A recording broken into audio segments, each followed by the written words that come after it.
Welcome to Home Row. I am your host, Jeff Medders, and on today's show, I have an old writing friend, an old, almost, I want to say colleague, but colleague in the writing world. Why not? A brother in Christ, Mitch Chase. Welcome back to Home Row, brothers. Good to see you. Jeff, man, it's so good to be with you. I love this series, and I'm happy to be part of another writing conversation today. Well, man, you are a prolific writer. You fit the bill. I mean, you've been writing for decades, it seems, years from our first conversation back at Torchy's Tacos in Houston. Right. You have been churning out some books, and your latest one that's available for purchase right now, "Walking the Way of the Wise: A Biblical Theology of Wisdom." I have a strong affection for what is quote unquote the wisdom literature as you talk about in the book. So we can also talk about that. But you've also got an Advent devotional coming out this year with Christian Focus. I want you to tell listeners a little bit about that. Yeah, so there's a book called "There's Shone a Holy Light," borrowed from "Go Tell It on the Mountain" lyrics, and the goal is to behold the promise of Christ's incarnation in Old Testament types and shadows. So we're going to shine a holy light onto the Old Testament through Christ's person and work, and we're going to see 25 ways that the Old Testament prepares the way for him, in addition to direct messianic prophecies, which are wonderful, and we believe them, and they're glorious. But there are also indirect ways and patterns that prepare the way of the Lord. And so I hope that'll encourage readers this Advent. Maybe you like reading about Christ's incarnation all year long. Well, it would fit any season of the year, I guess, That's but right. it is That's a right. Advent devotional called "There's Shone a Holy Light." And I mean, I'm thrilled that Christian Focus wanted to do that project. Yeah, it's exciting, brother. Can't wait to see it. Now, for listeners out there who maybe they're not as familiar with you, you do many things in addition to being a writer. I know you're a husband and a father, but you're a pastor also. The name of the church there in Kentucky? So I live in Louisville, Kentucky, and I'm the preaching pastor at Cosmosdale Baptist Church. I've been there 13 years. Wow. Yeah. Cosmos Dome. Okay. And then now at Southern, what are you teaching these days? Yeah, so I'm an associate professor of biblical studies, and I love Boyce and Southern and get the chance to teach in their biblical studies department, whether it's survey classes or elective classes. I just get to be in the Bible with students and opening up the treasures of the Word. And what a thrill it is to be in congregational ministry, working with students in an academic setting, and to just have the Bible as the centerpiece. Okay, so I mean, you are an avid teacher, an avid writer, and that's what we want to talk about today, how much writing you do. I'm sure you've detected on social media, but particularly on Twitter, that every time you make a book announcement, people are like, another one, another one. I Oh, mean, it's man. almost like Oprah at this point. You get a book, you get a book, That's you get a book. hilarious. So, I mean, it's like you and Jared Wilson, we were talking before show. It's like, I think you're getting into the Wilsonian territory of churning out books left and right. So what's your reaction to all that so far? Yeah, I mean, I do think it's comical because I do have to pinch myself that I've had the joy of an opportunity to work in a number of passion projects, and I never knew whether there would be publishers interested Yeah. to enter a contract with me about something I wanted to write about. And the Lord has been so gracious to give me a variety of opportunities to do academic and popular level projects, and these overflow out of my passions. But I want to always remind people, even though they're gently teasing about it, some of these things have been written for over a year or two. The way the Yeah. Yeah. publishing pipeline works, and when you're working with different publishers, it can end up being the case that in a short window of time, several things are coming into the public. But really, those irons have been in the fire and working for a long time. And some of those projects can be rather short. That could be written in maybe a month or two, depending on how you set aside writing time to focus. So yeah, I do realize that in the last few years, a number of projects have been able to come through that publishing pipeline, and they are written in much longer spans of time over multiple years, and Yeah. so it's not nearly as impressive as it might seem.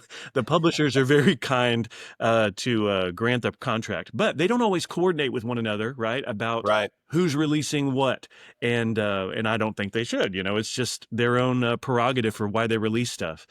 this year has been unusual in that a handful of projects have all seen the light of day. So Mm. I'm happy about that, but it might seem like things are happening more quickly than they actually are behind the scenes. Oh, that's great, man. Yeah, we need Yeah. we need more Mitch Chase books. It is so insightful, and I think it's helpful to people to realize that the timing, how long these things take. Like I remember I had Yeah. the idea for The Risen King and The Newborn King, my Spurgeon devotionals for Easter and Christmas. I had that Mm, idea in 2022. Signed, went out to publishers, signed contracts in 2023. yeah. And The Risen King just came out this past Easter. Newborn King comes out in 2026. I mean, it is a long window of time. It really is. I have a project with Lexham Press that's my dissertation, and it's going to be called Waking from the Dust. And they're going to release it in January of 2026. And it's part of a biblical and systematic series that contains a lot of monographs. But I sent that manuscript to them. By the time it's published, it will have been 2.5 years after I sent Wow. it to them. And so, even though several months from now, there's going to be a book release from Lexham, I didn't just write that. Like that's been in the mix for a long time, and it's helpful for listeners to know that if they've not worked in the behind the scenes of the publishing world, there's a lot of loops and a lot of processes, and you just have to be patient. Yeah, it takes, I mean, and then especially your dissertation. I mean, you wrote that over 2, 3 years. How long did it take you to write that? Yeah, so the dissertation from Southern on Daniel 12 was written in under the supervision of Jim Hamilton, and I graduated in 2013. And so that dissertation, in its original form, is more than a decade old, but it's been revised, reorganized, updated, footnoted freshly, and just a fresh sense of looking at the argument and fine tuning some things. So it's not the same thing that I wrote many years ago, but it took a lot of time to rework. Mm. Sometimes reworking a book can be a lot more work than you anticipate. Yes.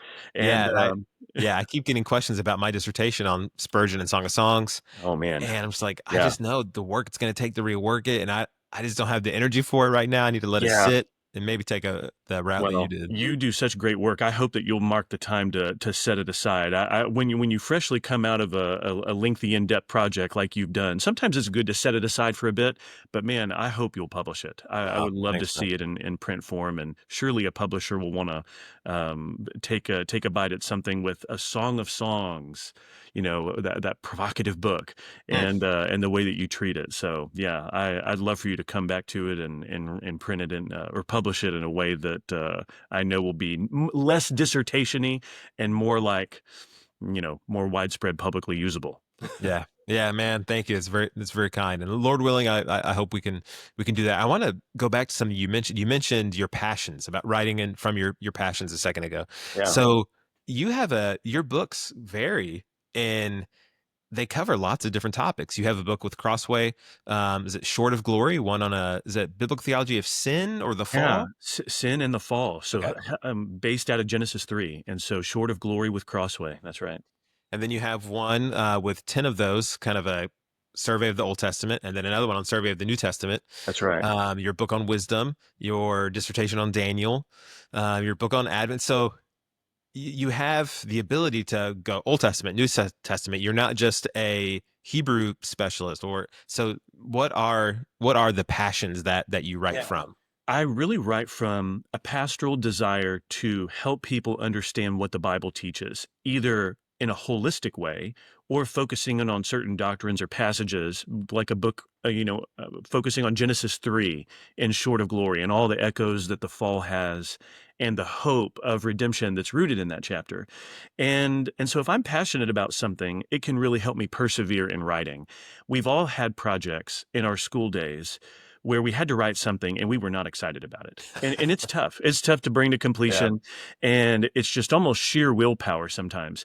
Now, I don't want to romanticize writing as if every time you sit in front of the laptop, your passions are just brewing and it's just a wonderful experience.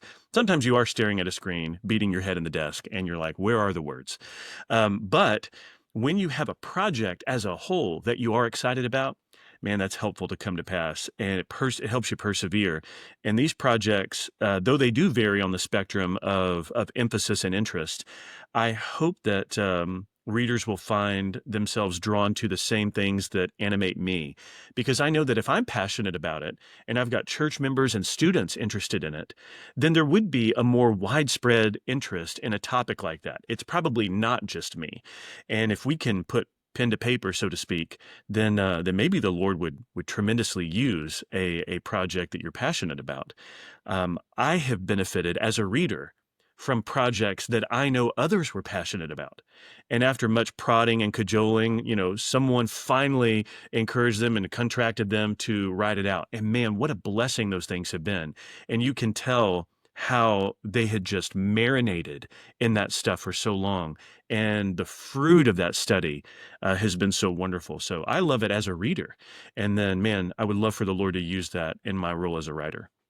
Yeah, I mean, I think it's such a needful thing that you want to write the things that the Lord is working in you that you're excited about.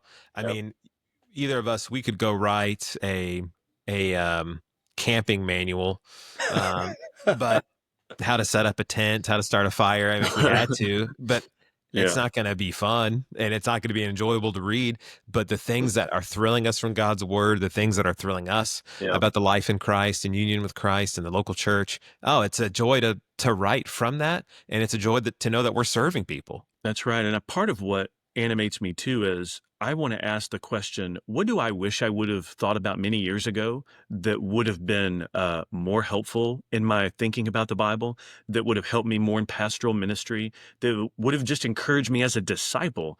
And there are so many books that seem to ask and answer that question as writers try to find their own journey and looking back to help people where they've come from. Man, that's a question that's really important to me. Yeah. What are the things that I would have really benefited spiritually from thinking about? And I want to let that drive a lot of what I'm passionate about. That's so good. And I think it also probably speaks to why. I mean, just the facts that are true of Mitch Chase. You've been a Christian for many years, Yeah. been reading the Bible for many years, been pastoring for 13 years, had doctoral studies, professor at Southern. I mean, you just have a mind and a heart awake and filled to want to serve people. So it's no surprise that you're able to not only write many books that are helpful and so insightful and well written, but also you write regularly on your Substack, biblical theology Substack. I mean, that's twice a week or three times a week. Yeah, I write a couple articles, a little over 500 words on Mondays and Thursdays, and not all of them are written on that day, but they're in the queue. And today's article was written this morning, and so I had to put out a little over 500 words on a topic and release that because today's Monday when we're recording this.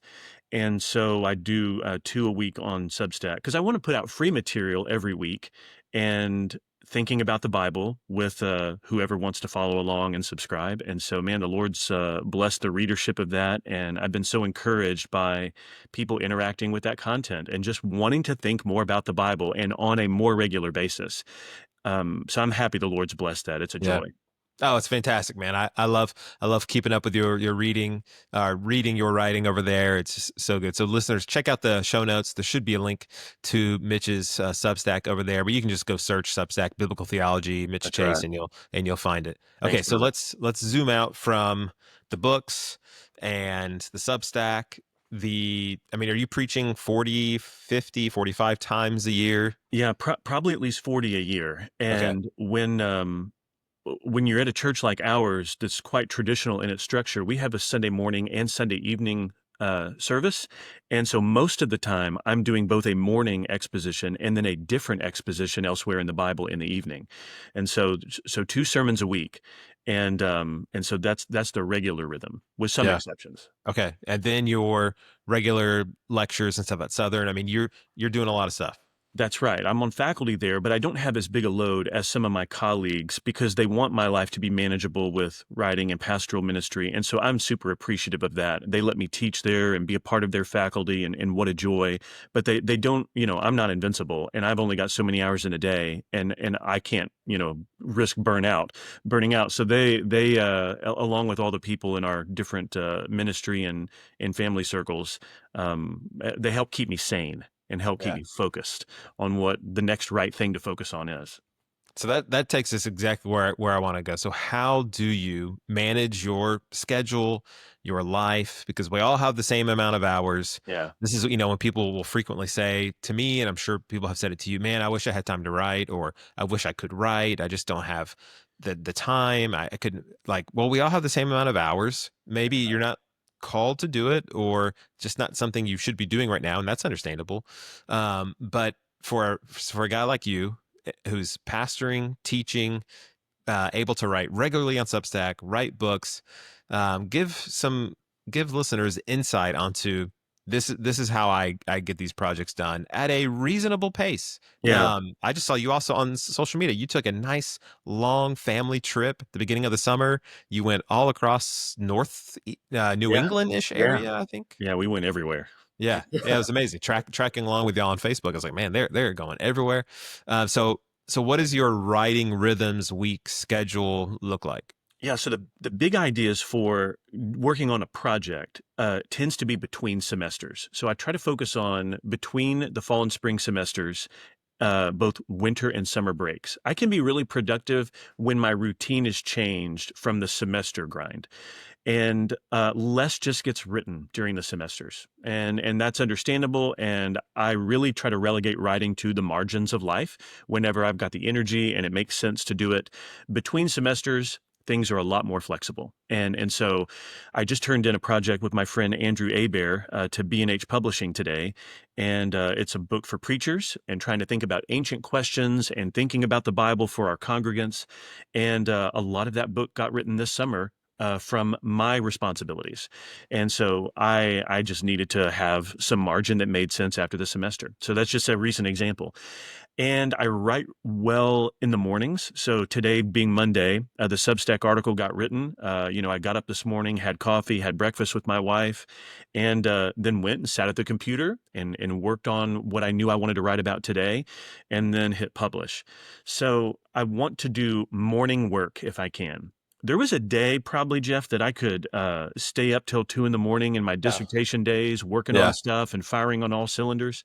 And I'm in my 40s now, and I don't operate that way anymore.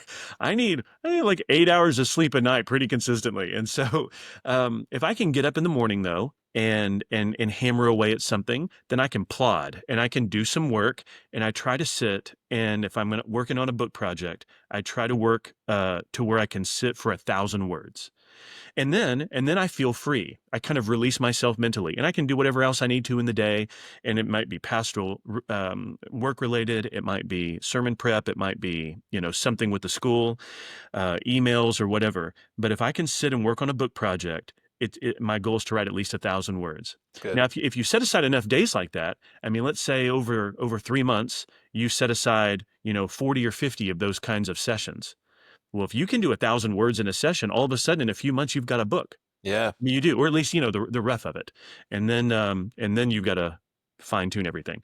But yeah, that's those are some of the big principles that have helped me operate and with my method in this stage in life. And because my kids are young, we have four Yeah. boys from ages 8 to 16, and I can't just sit and write all day like that. That's just not what the life is right now, and nor probably what I want to.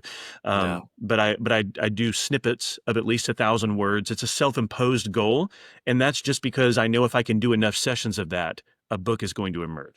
Yeah, that I think that is the way to do it. I mean, when you read so many different books on writing, I mean, everyone's different, so that's not the way. I think it's my preferred way too, is to Yeah, sit down and go, I'm gonna try to get 700 today, 1,000 today, there you go. 500 today, just Yep. whatever it is. And I love the way that Dr. Pennington at Southern, I forget where he's borrowing the language from, but about when you write and you're finishing a session to park downhill, have that way where you're picking up from. It's a lot easier to get your car Yes. going if you're going downhill. It's the So standard. true. Like what are some ways that you think when you try to like, okay, I want to park downhill or I want to end the session well? Are you very like rigid about it? Like, hey, I hit 1,000, I'm done. I don't necessarily feel rigid if there's a flow. If the words are difficult to come that day, and once I've hit 1,000, I don't mind stopping because maybe the flow isn't the momentum I wish. But if it's carrying me and I feel sort of in the flow moving along with the arguments, then, I don't mind. There have been crazy days where 4,000 words will emerge over a few Wow. hours. And that is so incredibly rare. It's almost not worth mentioning because it's so rare.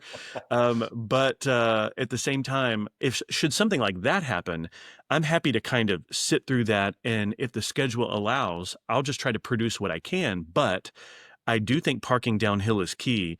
And I want subsection titles or phrases or sentences that are going to help me later on in the page write the next time. Yeah. What am I going to That's look good. at? So I'm not going to try to write all those sentences, put a period at the end of it, and then I just have blank space. Usually, when I'm working on a project, I've got stuff at the end of the page that's not part of the manuscript, but they're quick thoughts, there are references I need to go check. There's some sort of subsection that I want to write about this, and it's going to help gear my mind with what's going on. I also don't mind finding inspiration through beautiful writing or beautiful music to sit down at a session and even parking downhill. That's going to help me to a point. And if I can just get an inspiration from beautiful writing, I feel like I'm in the mood to write at that point. So if Yeah. I pull up something from Andrew Peterson, let's say, and I'm just reading something from his nonfiction or fiction, or if I'm listening to some of the music, or if I put on some classical music, there's something about that that helps to focus me. So I enjoy that habit of just drawing from beautiful writing, and it makes me want to think well on a page. Yeah. Yeah, absolutely. I resonate so much with that. When I feel stuck, or I feel like, gosh, the words aren't coming. I've shared this on another episode, but to pray and like, Lord, would you give me words? Would you give me understanding? Would you give me wisdom so I can understand your word? I don't, I feel like I'm not able to write right now, and I just got nothing. So Lord, Mm. would you bless me? Would you help me? And then you pray, and then you also have to work, and you do things too. And so I would pull up books, pull up old things. And I recently started doing what you just mentioned too, is when I'm leaving the session, is that I don't want to come back and just be like, what was I writing about? So like learning that parking downhill, That's I've right. done the same thing, just putting a couple sentences, couple phrases, just McShane quote, just like so I can just get primed and get ready to go when I hit it the next day. Exactly right. Okay, when you think about beginning the session, you sit down to write. What do you have any hobby or any habits that, okay, I gotta have my tea, I gotta have my coffee, I'm gonna light my sandalwood candle, or whatever it is, anything that you do in Oh your writing man. space. So I do write with coffee. And so I don't mind just rebrewing and rebrewing throughout a writing session. If I'm running out, I'm going back to the coffee pot and I might make a whole new cup just to keep going. I especially needed to do that if I were doing like late writing sessions. But in the Yeah. morning, man, I just want to write with a cup of coffee because I like the rhythm of thinking and drinking coffee and typing and just kind of mulling that over. Another thing I don't mind sharing too is, especially because there's so much sermon writing that goes on during the week. I will sit and I'll just pray for the Lord's help. Just a brief prayer. We're talking 2 sentences sometimes. Just, Lord, I pray that what I write would be fruitful and helpful. Help me to think about this subject, and the Lord is so gracious to help sustain me through writing sessions of trying to aim at those words. Um, I will also think about my congregation a lot. When Mm. I will think of faces that I know this will be helpful for. That helps personalize projects for me. So one of the habits in my imagination is I'm not trying to please the academy. There might be plenty of scholars who would resonate with claims I'm trying to make in my books. Even one that I've just written on the subject of wisdom that I know a lot of scholars have thought a lot about. But in the end, I mainly want to help people I love and am near to, and I want to help them think about the Bible. So picturing their faces and praying for the Lord's help and having that coffee in hand. I don't have candles, but the lighting is okay. I will have that to help focus me. And Yeah. all those boxes aren't probably checked every time consistently, but that's a way of writing that helps contextualize what I want to do, and I draw a lot of help from it. Okay, so since I am a coffee, I mean, I've just totally embrace the stereotype and the snobbery of being a coffee guy. Yeah. So I'm preparing my soul for whatever you're about to tell me because I'm nervous. You're gonna be so disappointed in I me. know. I'm feeling it. I'm feeling it. So what are you what are you putting in that cup? Listen, man, uh, you might wanna edit this out. So I I Are you a Keurig? You're going Keurig, aren't you? so I'm not doing Keurig, but, Oh, you know, we've got a little coffee ninja, and I'll put a strong helping of Folgers grounds. mm, And I'm gonna make strong coffee. I heard Matt Smethers say one time, "There's no such thing as coffee that's too strong, just men who are too weak." And I feel like, that could be true. So I make strong coffee and I just use basic Colombian medium roast Folgers, and it tastes amazing. I'm so happy with it. But man, but I'm happy for you. I like to think that I just have a wide palette of coffee because, man, I will go to refined specialty coffees and I will just enjoy them so much.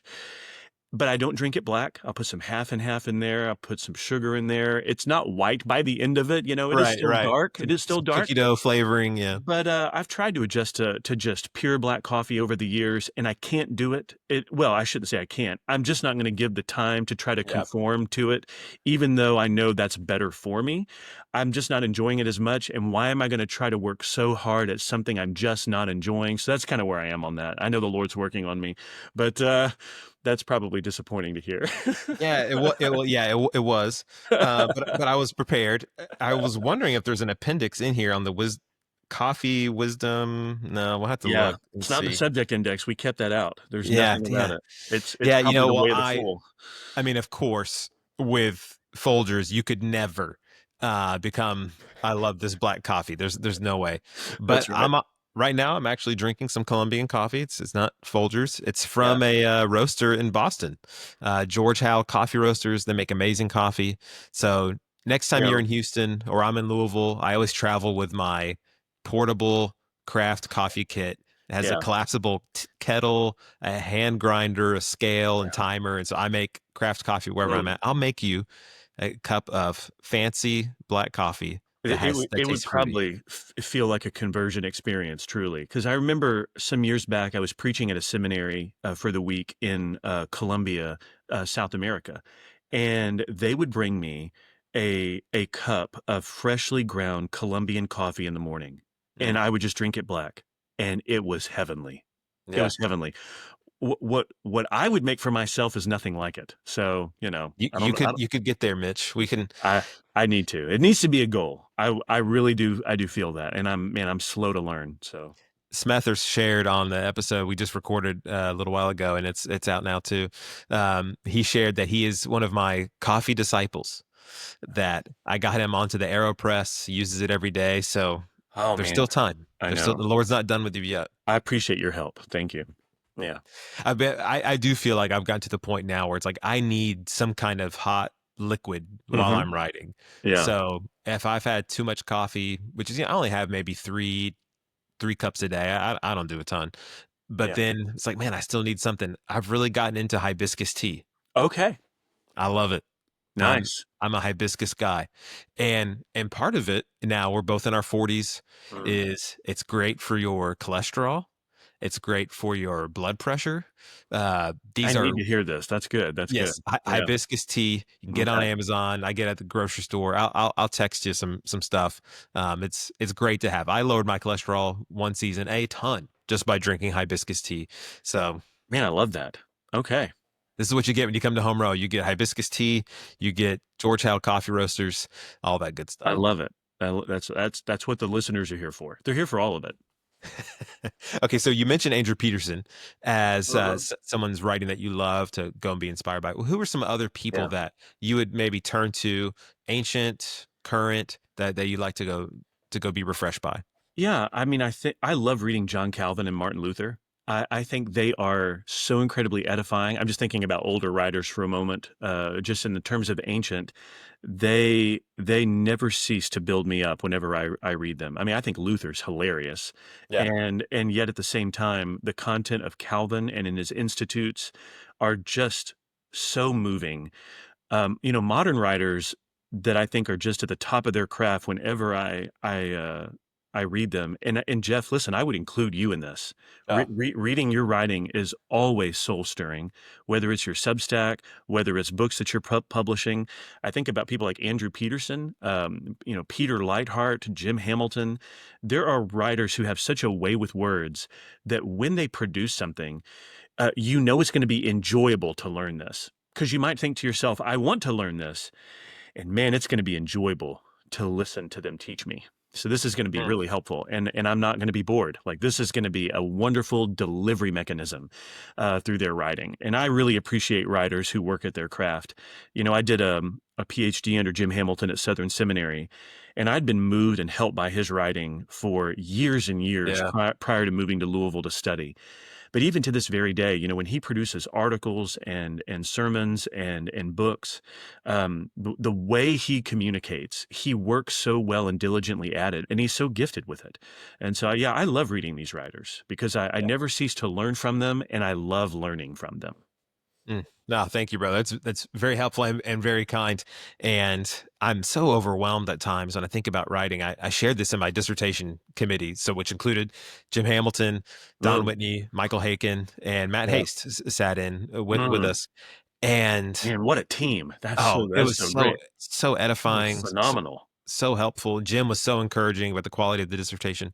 But Mm, I just told them, I said, I'm just overwhelmed at God's grace because I was a horrible writer in high school. I was a horrible writer in college. mm. My wife had to proofread all my emails, and like she was like, "What are you trying to say?" I was like, "I don't even know."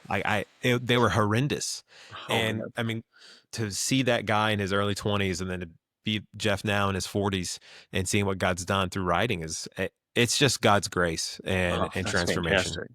Yeah, that's amazing, man. Well, thank you. Okay, well let's end this episode with some lightning round questions, and Okay. I hope you're prepared and ready for them all. I gave Sean DeMars. We recorded an episode as well. I gave him his flowers and told him I had some lightning rounds before, but now I've really increased them. I just love the way he does it on Room for Nuance, and so we're gonna let him rip. Okay, a great book you've read recently. You want to recommend? Oh man, John Wilsey's book on religious freedom. John Wilsey's book on religious freedom it's subtitled "A Conservative Primer," and it was published this year. And man, I would love for people to read about that. John Wilsey teaches church history at Southern Seminary, and so he's a beloved colleague and a great writer. And he's thought deeply about the political history of our country and the notion of thinking well for a citizenry. I just loved that book. Okay, Yeah. go check it out. Go check it out. Okay, pen or pencil, Pen, laptop or notebook. laptop, Quiet room or background noise? background noise, Yeah, this is all for writing. I should clarify that. Okay. Early morning, late night. You said early early morning. morning. Yeah. Okay. Outline or freestyle? Sort of outline. Yeah. Me too. Me too. I gotta have some structure. Give me a Yeah. couple headings Just a and little bit. I can roll. Yeah. I probably But end up funny. changing it later, but a little bit of outline. Yeah. Yeah. On Substack, I tend to be, I'll just write Yep. because they're shorter, but books, any chapters, I need that. I need those headings. Okay. Are you a vomit writer? Just get it all out, or are you an edit along the way? I edit along the way, and that drives me crazy about myself. Same. Yeah. I feel like I would probably produce more in a writing sitting if I wasn't going back over the last 3 sessions of work and rereading them and editing. I'm like, what am I doing? I need to be writing. I do edit in camera, as they would say, Yeah. because I've Yeah. heard Oh, that yeah. directors will do that. There are some people who do the whole movie and then they go back afterward. But then there are some directors who edit in frame and they move to the next scene and they've already done a little bit of finessing. And Interesting. I probably write that way all the time. Yeah. Hmm. Okay, get to pick a book, theology or a biography. I would pick theology. Physical book or ebook. Physical book. Highlight or underline. Underline. Footnotes or endnotes. Footnotes. All the Okay. way. Amen. Amen. I hope publishers are listening. We want the Please, footnotes. publishers, give us Okay. footnotes. Fill in the blank. Every Christian writer should what? Read their work aloud. Read their work aloud. We will hear things when we read things out loud, not because our writing should be conversational like a conversation with a person, but I think our writing will be better if we think about the way it sounds. It's And good. it's hard to just hear that in your head. You got to read it out loud. So I read Yeah. everything I write out loud before it's finally put to a publisher. I want to hear how it sounds, the cadence of it and the rhythm of it. Yeah. That's good. Helpful advice from a prolific writer. So you're doing a lot of out loud reading as well. Oh man, yeah, and yeah, there is a lot along the way, and I do find though that that's going to be helpful for me to condense some things, rearrange some things, and give a fresh ear to it after it sits for a while, and come back to it. How does it sound when I read it out loud? And I'll do this same thing with things I'm trying to incorporate in my preaching. You manuscript, I know, Yeah. and Yeah. while I don't full blown manuscript, I do take an extended outline, and even ahead of a Sunday, I'll go back over notes, and I'm just thinking, okay, how's this going to sound out loud? That's just important because it's not just me and my papers. I need to think about the audio element of it. Mm. It's good. Well, brother, thank you so much for coming on the episode. It's great to see you. Great to Yeah, hear your voice. Great to have you yeah. on here again. Listeners, go check out Mitch's new book, The Way of Wisdom. Go ahead and you can pre-order and go purchase They're Shown a Holy Light, his Advent devotional book. He's got many resources you could go check out there on Amazon. And Mitch, is there anywhere you would point people to? Website? I know you're Substack. Yeah, if they search biblical theology, they'll find my Substack, and I'm on X at Mitchell Chase. That is my Twitter handle. So I post things there throughout the week, and so you can find me there on social media. And guys, you can go find me at spiritualtheology.net and jamedders.com. And you can also go find my books there on Amazon. Just go search J.A. Medders. Don't search Jeff Medders. You will find a man that shares my name and is a wonderful brother in Christ, I've heard, but he is an ESPN rodeo analyst, Hall of Fame That's hilarious. rodeo guy. So hence the J.A. if you were ever wondering. Well, brothers and sisters, let's keep writing.